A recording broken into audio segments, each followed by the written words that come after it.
Special کہانی کے ناظرین السلام علیکم۔ اسپیشل کہانی لایا ہے آپ کے لیے ایک اور اسپیشل کہانی، تو آئیے سنتے ہیں۔ ایک مرتبہ ہمارے ابو نے ایک واقعہ سنایا تھا جس کے وہ خود چشمدید گواہ تھے۔ بہت پہلے ان کی نوعمری کے دور میں جب خود ان کی شادی نہیں ہوئی تھی تو وہ اپنے ایک سندھی دوست کی شادی میں بارات کے ساتھ کسی قریبی گوٹھ گئے۔ اونٹوں اور بیل گاڑیوں پر واپسی پر دولہا دلہن کو ایک ہی بیل گاڑی میں بٹھایا گیا۔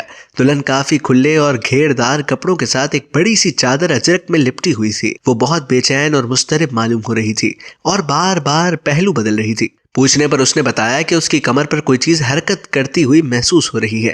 دولہے نے کہا کوئی جانور ہوگا، آؤ دیکھتے ہیں، اور اسے لے کر بیل گاڑی سے نیچے اتر گیا۔ اس کی چادر کو ہٹا کر دیکھا تو روایتی سندھی عروسی پراندے کے بھاری بھرکم آرائشی پھندنوں میں ایک سانپ الجھا ہوا تھا۔ اس نے پراندے کو پکڑ کر جھٹکنا شروع کیا تو سانپ نے اچانک اچک کر اس کے کان کے نیچے گردن پر کاٹ لیا۔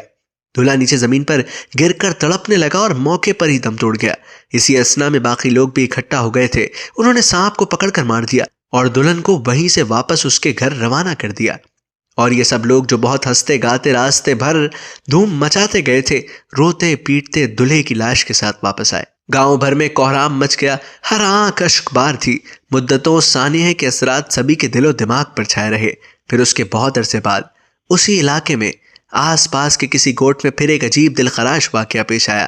شادی کی اگلی صبح جب دلہا دلہن بہت دیر تک نہیں جاگے اور آوازیں دینے پر بھی کوئی جواب نہیں ملا تو کمرے کا دروازہ توڑ دیا گیا تو دونوں ہی مردہ حالت میں پائے گئے۔ موت کا سبب تو معلوم نہیں ہو سکا، مگر یہ اس زمانے کی بات ہے جب چھٹی جمعے کے روز ہوا کرتی تھی اور تمام کام کاروبار بند ہوتا تھا۔ کفن دفن کے سامان کی دکانیں بھی بند ہوتی تھی۔ مرحومین کے لواحقین نے دکاندار کے گھر پر آ کر دکان کھلوائی اور تجہیز و تکفین کا سامان خریدا۔ اور جس روز ولیمہ تھا، ایک نو بیاہتا جوڑے کا جنازہ اٹھا۔ ولیمے کے تمبو تلے چارپائیوں اور کرسیوں کی جگہ دریاں بچھائی گئی، دیگیں بھی اتری، مگر میت کے کھانے کی۔ ولیمے کا اجتماع ماتم میں بدل گیا۔ یہ بھی ایک بہت دردناک اور ناقابل یقین واقعہ تھا جس کی ناز گشت ایک عرصے تک سنائی دیتی رہی۔